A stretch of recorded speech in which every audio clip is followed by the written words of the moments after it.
আউযু বিল্লাহিস সামিউল আলীম মিনাশ শাইতানির রাজীম।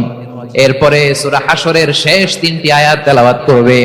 রব্বুল আলামিন ওই ব্যক্তির জন্য 70,000 ফেরেশতা নিয়োগ দিবেন যারা সারা দিন ওই লোকের জন্য মাগফিরাতের দোয়া করবে।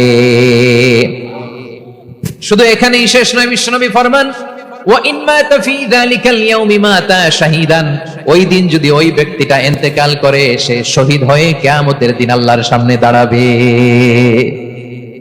সকালবেলা যদি পড়েন 3 বার আউযু বিল্লাহিস সামিউল আলীম মিনাশ শাইতানির রাজীম 3 বার পড়ে সূরা হাশরের শেষ 3 আয়াত যদি তেলাওয়াত করেন, তাহলে আপনার জন্য আল্লাহ তাআলা 70,000 ফেরেশতা নিয়োগ করবে।